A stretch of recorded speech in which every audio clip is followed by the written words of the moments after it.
Hello and welcome to the latest episode of the Online Warriors podcast. A recording immediately post Eclipse, and we're all still here. My eyes! If you happen to be in the neck of the woods that allowed you to see the totality, I don't know, let me know how it was. I'm sure it was something. I'm Illeagle 86. I'm joined by Techtic and Nerdbomber. You know, it's over. I don't know. Like, is this one of those things where like we kind of just it happened and now no one's going to be, I mean, no one should really be talking about it a day from now, right? Like, this is maybe the last people are going to be. I mean, we had one a couple of years back. Happened too. So like, wasn't it like 7 years back? It was 2017. Yeah, we talked about this last week. And I think it was the same effect. It was like, wow, all right, back to the old grindstone. Yeah. Anyways, we'll be maybe here for the next one. The next one from now, I think, is like in the 2040s or something, but I don't remember. Anyways, that happened. And now, as you're listening to this, it's Wednesday, because I assume you just tuned in as soon as you possibly could. I also think March Madness is like ending tonight. Is it but ending don't quote me on tonight? that. So a lot of things are happening. I think let me Google this. Yeah, it's actually it's starting in 15 minutes. Oh, interesting. Which, first of all, that's super late. Like, we just started recording. It's 9:05 p.m. Eastern Standard Time. And the game doesn't start for 15 minutes. It's going to be going into the wee hours. And I guess I don't know how long basketball games are. Anyway, it's not the point of this, but I don't know. Go Purdue / go Connecticut Huskies. Purdue, I don't know who you're rooting for, but that's my bracket. Those are the two teams that are playing. Purdue. Oh, you're still that's still happening. Are you like? I mean, at this point, isn't it kind of like over? Didn't you? If you made it this far, didn't you kind of like win? No. Or is it not that simple? There's one other person who picked Purdue, and I think they're going to beat me in terms of just points in the overall bracket. But no, I'm just playing for second place. Yeah. Pride. All the best to you and to all who are betting out there tonight on the outcome of this game, be it with your hearts or with your wallets. We're going to be talking tonight about a couple of video games. I'm not going to say the titles because that would give up the ghost here in the first 2 minutes of the cast. We're also going to be talking about advertisements, and man, am I so excited to talk about advertisements. I don't know if I've talked much about my general stance on ads on the podcast, but I'm about to, and people may or may not like it, but it gives me a chance to do so. And in fact, I want to start with that. So let me just say the story before I go on a little rant sickhole.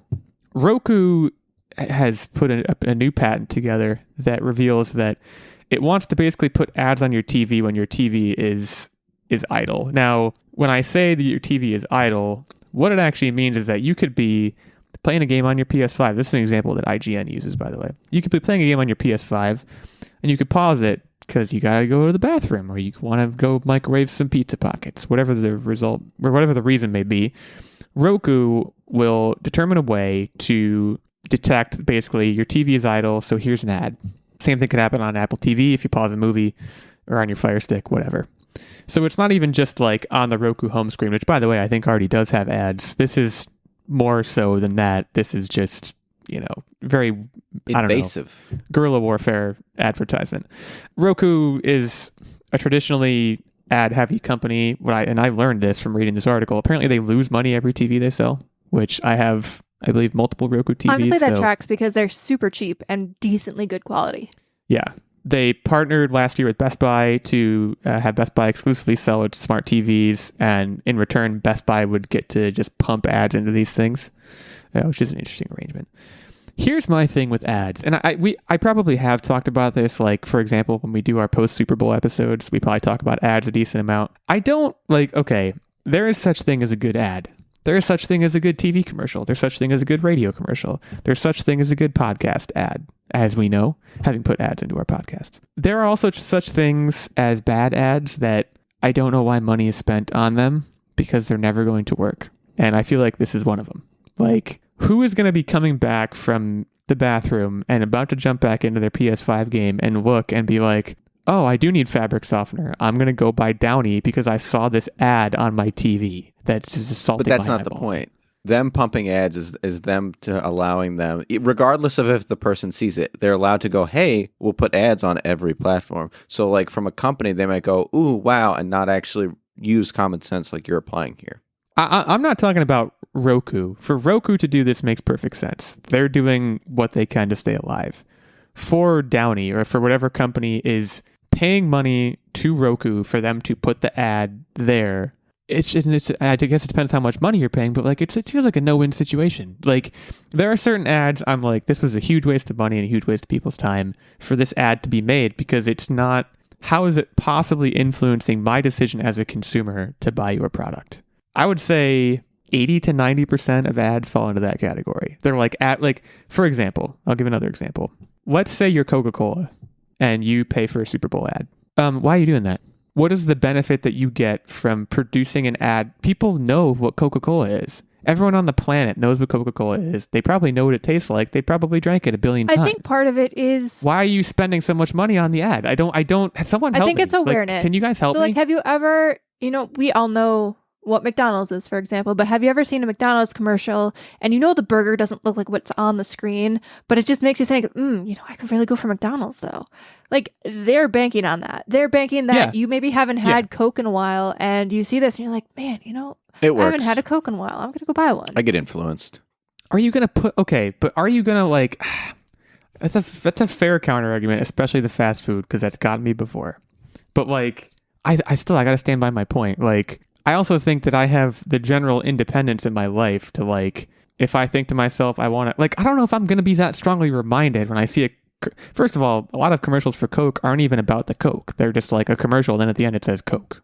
Like, how many commercials have you seen like that where like halfway through the commercial, you're like, I don't even know what this commercial is. Yeah, but they usually have like the smiling polar bear and then they zoom in on the bubbly, crisp, brown poppin' Coca-Cola and you're just like, that might wet my whistle right now. These are bad examples. Like, these are bad because it's like State Farm insurance. Like, yeah. Yes. Ooh, that is a very switch good example. it. Like, that is the example you're after. And no one's going to go on a whim like, oh, yeah, Jake. But you know what might happen there? And I'm not shilling for ads because I'm going to have my like 2 cents about this whole thing in a second. But for an example, with like State Farm, maybe you just bought a new car and you're just automatically going with whatever auto insurance company that you have had for a while.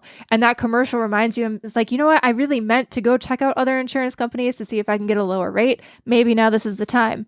What I don't think people will do is necessarily run to State Farm specifically, but I think maybe they'll do their due diligence because they see a State Farm commercial. That said, when it's a less obtrusive thing, somewhere where I expect an ad to be, like the Super Bowl, or when I'm watching network TV, or even when I'm paying for Hulu or Netflix with ads and I know I signed up for this, I'm going to get advertised to, that's fine. Yeah. If I'm pausing a game to run to the bathroom and a freaking State Farm ad starts playing on my TV, I'm going to be like, what the hell is this?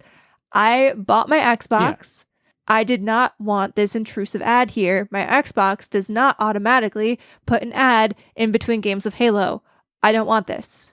Yeah, well, it's offensive and it's obtrusive. And like, I do think like, to say like my rebuttal to your point about like, the State Farm example, like you being reminded to go and look at other insurance companies. Like, I understand that principle, but like it's the element of excess, both in terms of how the commercial is made and how many commercials there are. Like, does putting Arnold Schwarzenegger in a State Farm commercial, like, does that increase your mental ability to hold the commercial in your head and therefore go look at State Farm later? Honestly, though, I don't remember most the jingle. people are going to just Google insurance companies. I don't remember the jingle, but what is...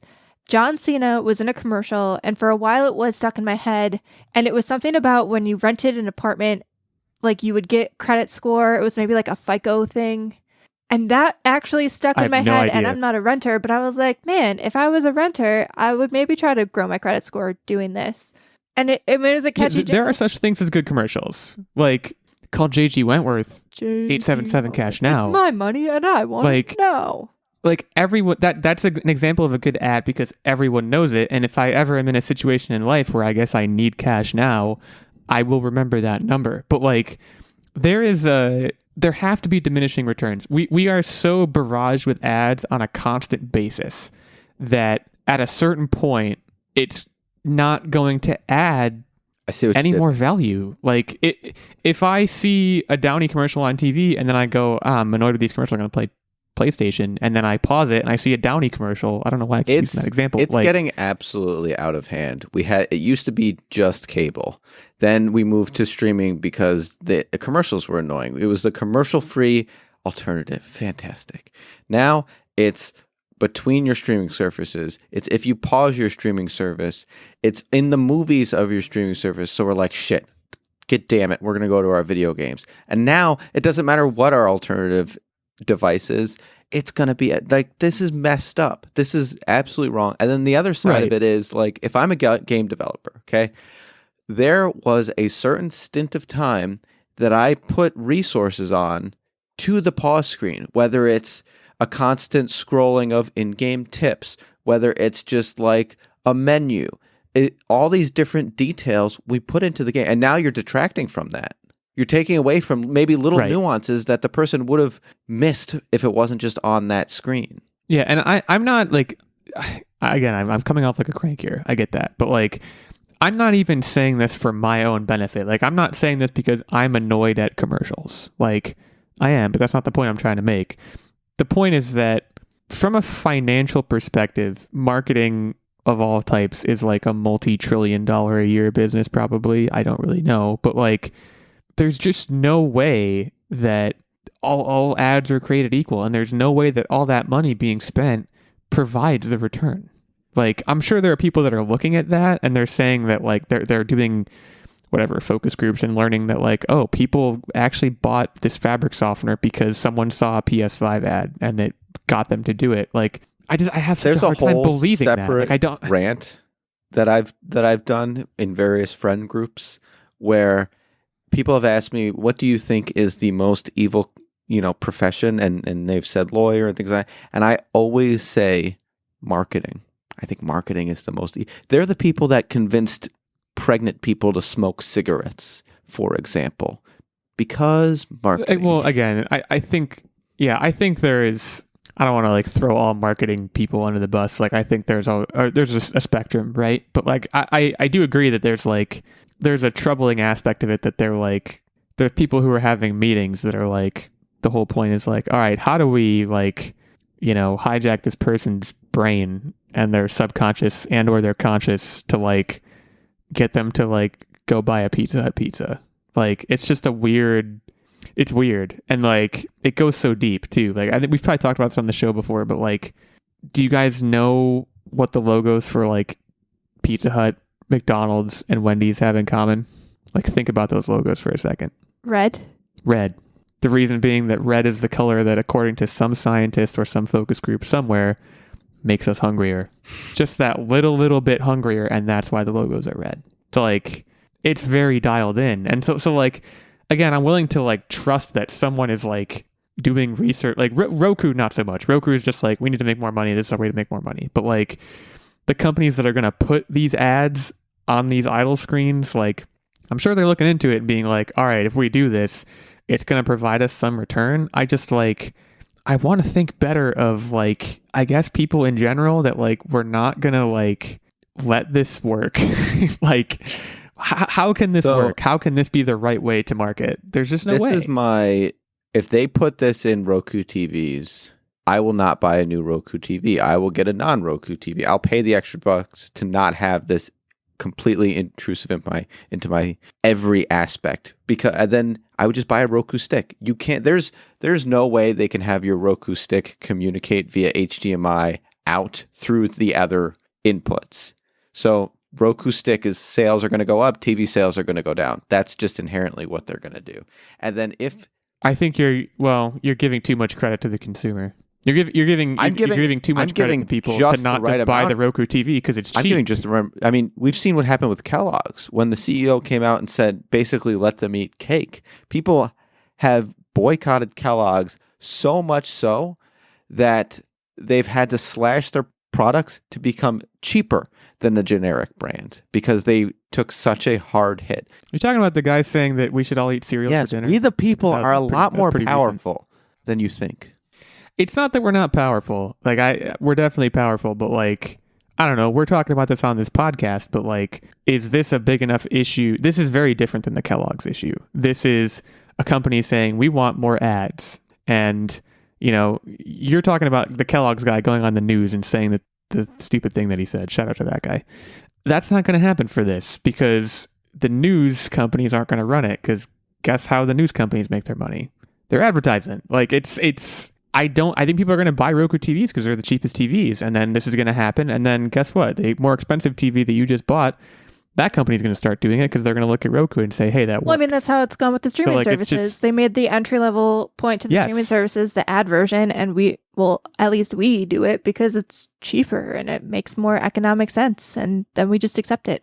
I think what I would be upset as, if I was buying the TV knowing that this was the thing that was going to happen, maybe I wouldn't be mad.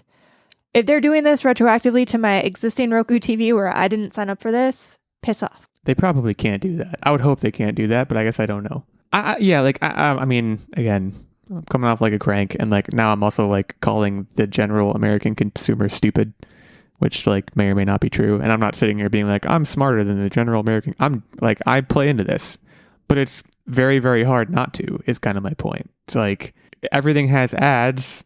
As a consumer, I'm going to buy things. So like, am I not kind of propagating the problem just by existing?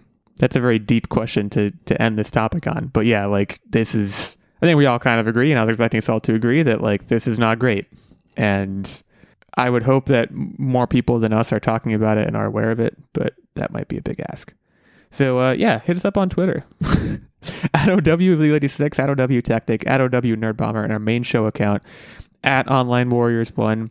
I'm not even going to ask, do you want ads on your idle screens on your TV? Because you probably don't. I'll ask the much more philosophical question of where does it end? Where does it end? Where do you we think don't it need to ends? go to crazy things like open source. We can go to the Amazon Fire Stick. We can do a Chromecast. We have options, and it's important to always remember we have options. Before we move on, shout out to Fire Sticks, which my Fire Stick, I think, started doing this pretty recently, and I hate it. And I'm sure it was like a ghost software update that they did, where now when I turn it on, it just starts playing an ad. Like, if without me touching anything, it's like, here's the home screen. Oh, this thing on the home screen, here's a video. And also, if you're depending on where your volume was last, like, it's loud. Why? There's no circumstance in which that's going to happen to me, and the ad is going to have a positive effect on my view of that company's thing, or that product, or that piece of media. There's just no way in which that's going to happen. I'm going to hate you for it.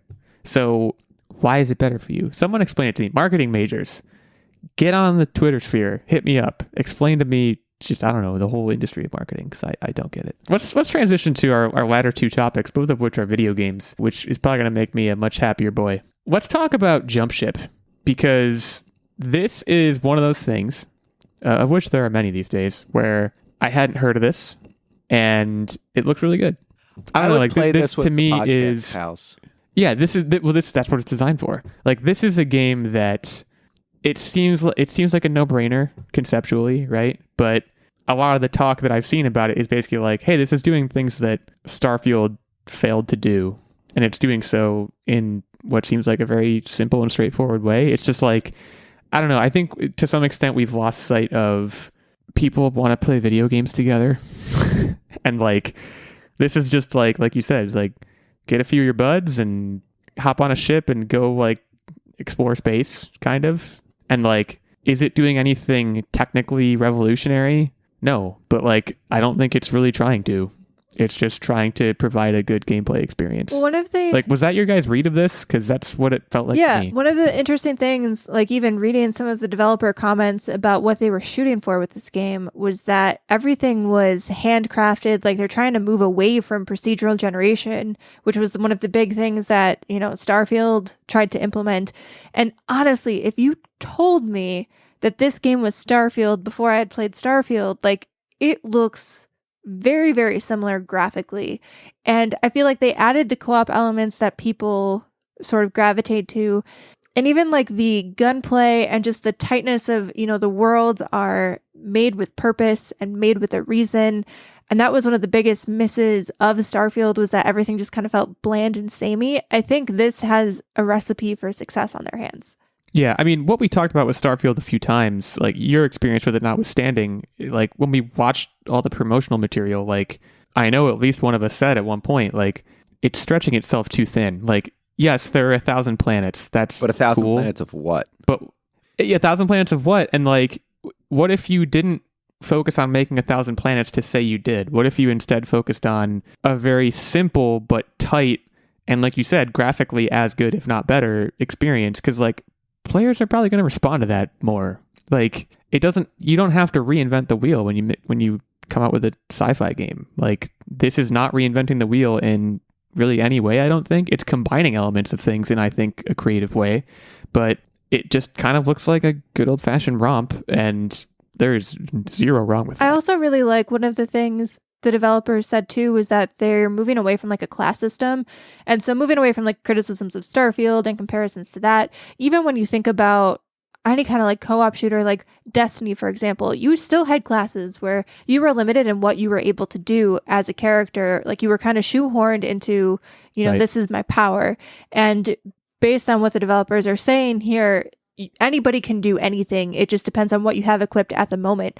And I think that's a really cool thing too. It leaves it very open-ended. You don't have to worry about, okay, now I'm playing this game with 4 buddies and we're all like the magical wizard, which doesn't fit the genre of this game, but like, you know what I mean? Like the magical wizard type, and it's going to be super unbalanced experience. Anybody can do anything. And I think that's something that's kind of been lost in translation a little bit over the years. I feel like every co-op game that I've played lately, there is a class system. And a lot of times it works very, very well. But sometimes you do, like you want to see, hey, my friend did something really cool, but I'm not allowed to do that because when I started this adventure, I didn't pick this class. And I think there's something cool to be said about, hey, anybody can do anything. You can coordinate with your friends however you want. If everybody wants to be a firefighter and pick up fire extinguishers, have at it. And I think that's pretty cool. There's a very clear, I think, focus granted, again, I'm making it sound like we saw a lot and like we haven't seen a whole lot yet, but like it feels like there is a very clear focus on what I'll refer to as like all hands on deck gameplay of like, you're in your ship and you're getting attacked and there's a fire in this part. Someone has to go put it out while someone else is flying the ship and then the other person's shooting. And like there's a job for everyone. Those jobs can always change. You're always kind of kept on your toes by what it looks like the game is making you do. The other thing that I really liked to read about and hear about is the idea, like you mentioned procedural generation as being like kind of overdone these days. This game goes back to what I believe they called a director. The gist of it and the kind of touch point that a lot of people would have, which I myself have, is Left 4 Dead. Left 4 Dead would basically react to how you were playing the game. So they would essentially, if the example of this article, you get a bit too wealthy and you might find yourself targeted by more pirates. Sit stationary, you might get a meteor shower coming in that starts obliterating your ship. So like the Hunger Games. Depending on how you are playing the game, a little bit like that too, where the game is going to react to you and try to make things harder for you, and like it in a fun way, basically. Like Left 4 Dead, and a lot of zombie games do this. They will punish you for going into certain rooms. Right? That's like one of the most basic examples. It's like, you want to explore this because there's this cool gear in here? Well, get wrecked. We're sending a tank your way, and now you're screwed. Like. That's fun. And it's not a revolutionary concept, but I think it works really well in a co-op environment in particular, because you're all working together, not just to like, not in the all hands on deck way and putting out fires, but you're also deciding what to do, right? And what you decide, how it has what looks like a direct and immediate impact. And like, I didn't play Starfield, but like Techtic, I think you said it very well, where like 1,000 planets of nothing and like 1,000 planets of like, you go to planet 969 and like what happens there may or may not be at all influenced by what you had done up to that point, right? So like, how can the game kind of tighten up is I think a very interesting question. So like, this seems really good to me. I don't know. I'm bummed because it's PC and Xbox is what I read, which makes me sad. My biggest thing, and games like, what's that card game that we play where you have to work together to repair the ship? Space Team? Yeah, Space but like, Team. It's a very Space Team game. Adapted to like an RPG game, like that alone has just sold me. Like, forget the space parts, forget all the other stuff. Just that aspect alone. Like when Among Us touched on that, it was just like, hey, this is kind of something. Right. Yeah, I mean, it is, again, a very fundamental concept of like, space is dangerous. What did the guy from The Martian say? Space always tries to kill you. And like, work together so it doesn't kill you is a very easy to grip thing, but it can keep throwing things at you, and it can continue to be interesting for, I think, what this game, the life cycle this game is looking for. So like, I don't know if this, like, is this going to be a $67 game? I have no idea, but it could be. I think it could be. I think it might have juice worth the squeeze, so to speak. I do have a lot of questions still. Like, I want to know more about the ship combat. I want to know more about the ship fixing. I don't know if that's like a mini game based thing or what. They show people putting out fires, but I think there's more to it than that. So there's probably more to come on this. Scheduled to hit early access in late 2024. It seems like for the moment that's all we really know. So yeah, I'd fly with y'all. I'd like to be the pilot. We've talked about this before, haven't we? I think we talked about this with one of our Patreon producers in the past. What would your spaceship role be? I would like to think I said pilot, but maybe I didn't. I don't know. I'd be the gunner. Jump ship. Your next purchase in terms of like game console should be a Steam Deck, and then you can play all the PC games and the indie games that you love. Get them on sale. Play with your friends. This is neither here nor there, but you know what I read about the Steam Deck the other day? That is awesome. It was actually 3 months ago. It was in December. Apparently at one point, Valve had to like put out a press release or something to tell Steam Deck owners to stop huffing the fumes from the vents. It does. It smells good. I'm not going to lie to you. What? I'm not going to lie to you. Oh, no. Oh, no. They got you? I mean, I'm not sitting there popping my Steam Deck. But like, the fan, when you're playing a very intensive game, the fan kicks on, and it's a scent. It's a scent. Yeah, apparently people enjoying the smell has become somewhat of a meme, and admitted many folks really like doing it. Steam support, this is hilarious. Someone contacted Steam support and they said, as with all electronics, it is generally not recommended you inhale the exhaust fumes on your device. While there are no safety concerns with general usage, directly inhaling the device's vent fumes should be avoided. Yeah, like, we understand that may be a meme, but please refrain from this behavior for the safety I of am not sticking it up under my schnoz. That said, like, sometimes you go to put it down. That said, it rules. When you go to put it down, or like you stand up and the angle just gets right up in your nostrils, it's not a bad smell. I wouldn't go out there and like promote people sniffing their decks, but yeah, please. Our lawyer is gesturing frantically to me off camera here. Decks. There's no camera, but don't go sniffing decks. Not on our watch. Yeah, I know that's maybe I'll get a Steam Deck, but I won't be huffing the fumes or whatever phraseology you want to use. We're going to take a break now before coming back to talk about Eternal Strands. But before we do that, it's that time of the show where I shout out our fantastic Patreon producer, Mr. Stephen Keller. Stephen is 0-1 in the quiz tracking. I just figured I'd get the nasty bit out of the way before I get to good stuff. He participated in a quiz because he had a guest spot on the show earlier this year. That was one of the many perks that he enjoyed as a result of his Patreon subscribership at the highest of our 3 levels, which was the night level, which got him a Patreon producer credit. He gets this shout out every episode. He gets input into the weekly game segment, which I am not hosting this week, so I plan on winning. He also, of course, gets access to the monthly vlog and secret segment. There is also a lower level of Patreon support, which is the Squire level, which gets you access to the secret segment and the vlog. And there is a page level, which gets you access to the monthly secret segment. So patreon.com/Online Warriors podcast can provide you with all the details on any and all of those levels of support. You can head over there, say hi to us, say hi to Steven, and consider what this show means to you. And if it means a lot to you or even a little bit to you, it may be worth making a little investment and giving back to us so we can continue providing content for you, as Steven has so graciously done. Thanks again to Steven. We will be back in a short while to talk about Eternal Strands.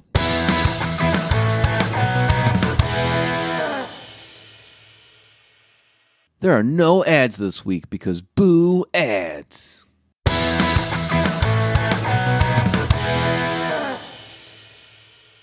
All right, welcome back. We are back to talk about Eternal Strands. Now, we got a reveal trailer for this last week, and whereas I liked the game we just talked about a lot, Jump Ship, I wasn't really feeling this one at all. Like, and I don't know if it's not my genre, because like there's maybe an argument to be made for that, but it also just kind of felt like I said about Jump Ship that it was a lot of things we had seen before.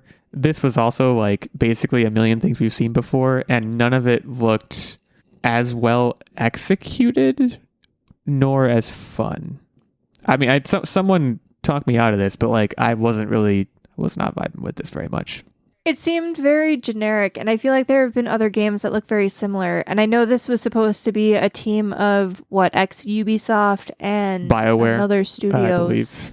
BioWare people coming together. And you guys know me and BioWare. Typically, BioWare game, I'm bored. Like Mass Effect is the OG greatest for me, but this just looked a little generic. And so I don't know if I just need to see more. Like, are there going to be more role-playing elements like I would expect out of a BioWare game? Is this going to be very like map point driven like a Ubisoft game? And then it just felt like it was trying to copy the style of the Legend of Zelda games a little bit, the new like Breath of the Wild games. Like it kind of had that style for characters and environment going for it. And like, it almost seemed like it just was trying to be an amalgamation, right? That's the right word. It is. And the story, I would also say, sounds like something that ChatGPT might have spit out. Just like the little description of it. This is the longtime creative director of BioWare's Dragon Age series, Mike Laidlaw, along with a number of other quote-unquote AAA industry vets. This is a new game dev studio, Yellow Brick Games. I think this is their first game, so this may be a big deal for them. Yeah, I mean, it felt, again, just kind of... There's a lot of rote stuff going on, and like most fantasy games, I would say it's probably going to live and die by the magic system and the physics manipulating system, which, like you said, looked very Zelda-y, and as much as I've never played that game. That's what it looked like to me. So I don't know. I don't think Zelda-y is a good comparison. I read comparisons to Monster Hunter World, where it's just like large monster beat 'em up game, and that's the vibe that I got as well. And I need more substance, and I'm hoping that it's just they haven't put out a better trailer yet to get us excited, but like big monster beat 'em up isn't doing it. Well, there's big monsters, and it drew Shadow of the Colossus comparisons as well. There's some big monster fights, but there's also quite a few not big monster fights. Like I don't know if those are bosses, and you're climbing up them and doing stuff, which like is I guess a little bit interesting. But I just don't. Yeah, I wasn't enthralled. And like, again, like kind of like I was saying before about Jump Ship, like I'm not saying that every game needs to come to me and be like, here's this big new thing that we're doing. But if you're going to do the same thing that various studios have always done, you need to stand apart in some way, even if that way is just really tight looking execution. And I did not see that here. And like Techtic, like you said, like maybe we'll see that in a future trailer. This was probably just a really, really quick taste of what we're going to get. But nothing really woke me up for this. This isn't coming until 2025, so there's a long way to go before we see maybe even more trailers for this. But yeah, it just I don't know. It wasn't really doing it for me. Do you guys have anything more you even want to say about it, or should we just move on? No, I think that was pretty much it. Well, that brings us to What Are You Up To Wednesday. After all, it is Wednesday. This is the part of the show where we talk about what we've been up to. I think I might have gone first last week. I don't really remember, but this week I'm not going to go first, and instead I'm going to swing it over to Nerdbomber and have Nerdbomber go first today. All right, so something that was a big deal for me, as you guys know, we posted about this a little bit on our Twitter. I am a huge Noah Kahan fan. I've been a fan since, and I don't want to be that person that's like, I knew him before he was cool, but I knew him before he was cool. I've been listening to his music since 2017, when some of his first like individual songs dropped, and then EPs and early albums. And there have been a few times where he's like passed through my area, but timing just didn't work out and I didn't get a chance to see him. And now he's playing arena tours because he blew up and tickets are very expensive. But Techtic was an absolute awesome person and got tickets to his Toronto show. So we made the trek to Toronto over the weekend and we saw his show, and it was a phenomenal experience. It was great. Like 10 out of 10.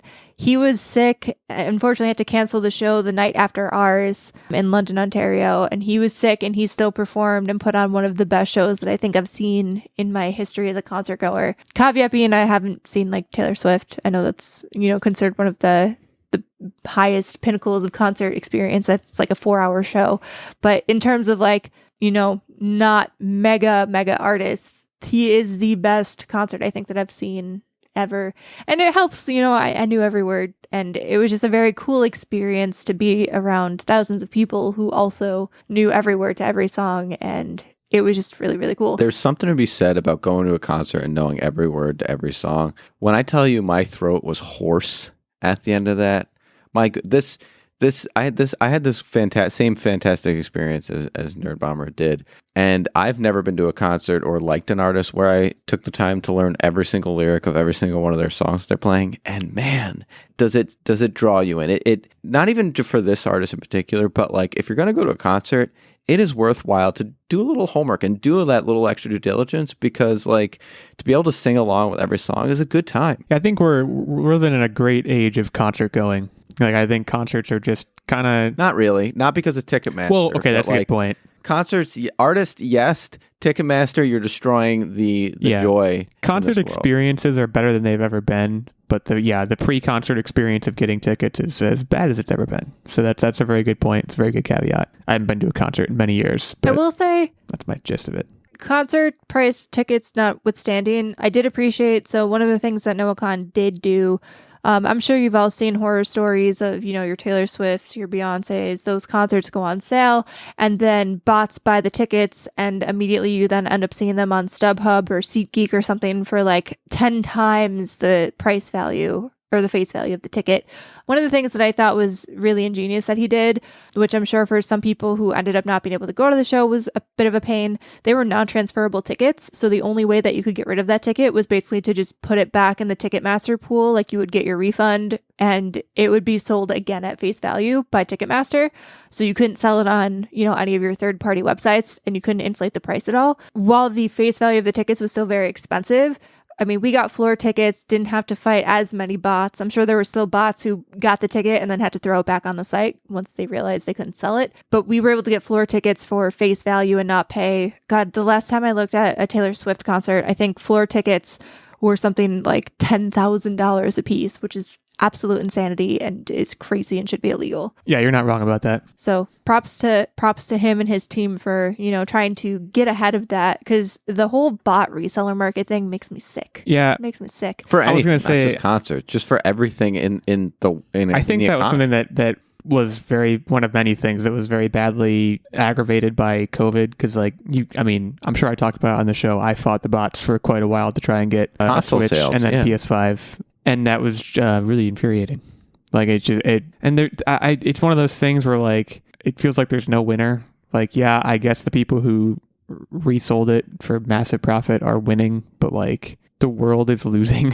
And like, yeah, concerts, it's like I would hate to be, I would tear my hair out if I was an artist and my concert tickets were being resold like that. Like, it would drive me nuts. So it's good that he came up with a way to combat that, like you said. Outside of that, then being in Toronto, we were very close to the path of totality for the eclipse. So, made a jaunt into the path of totality and it was cloudy. So there was that. Very cool. But it got dark. So it was cool, but it was dark. It was cloudy and you couldn't actually see it, but it got really dark like nighttime. So yeah, that's really unfortunate. I'm glad the concert was cool. I'm going to split you guys in half, which I don't usually do, but I'm going to go in the middle here. Techtic, you'll get your turn shortly. I watched an entire Netflix show in a week, which I don't really do very often. I watched The Three Body Problem, which is 8 episodes currently out on Netflix, based on a very famous science fiction book, technically a series of books, but I think this first season only chronicles the first book out of 3. In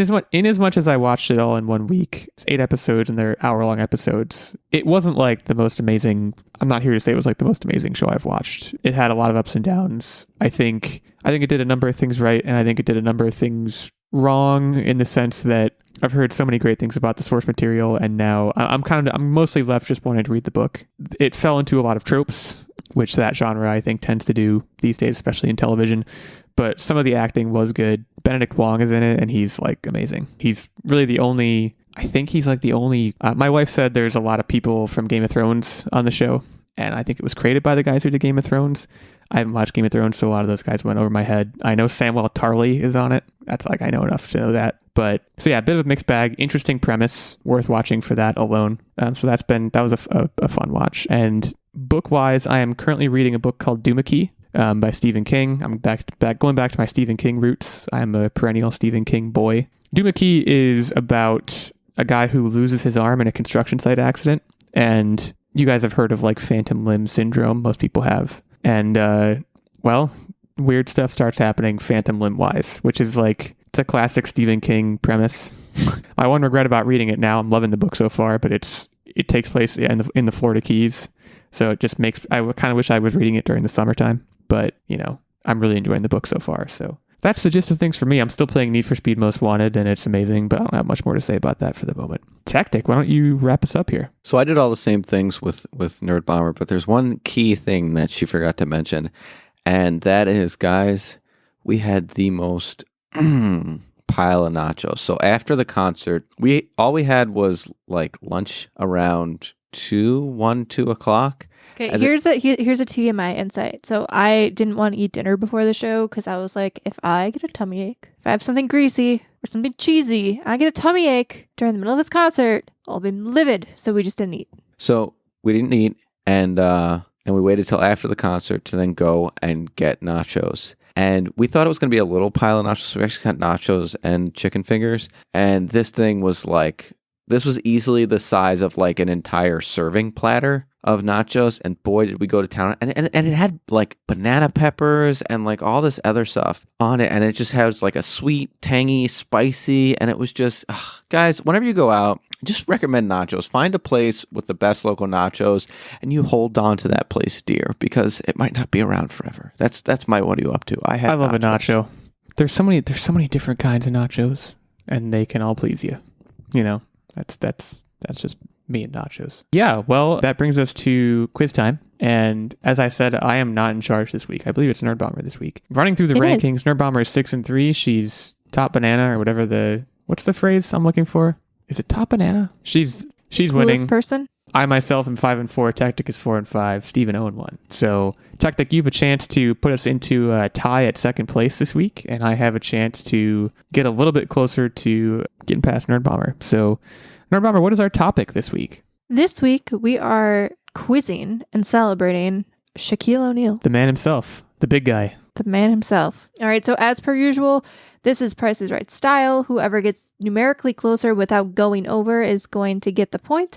There's 5 total questions, and each of you get a single lifeline, which can either be +1 in your opponent or using the number 1. Are you guys ready? I was born ready.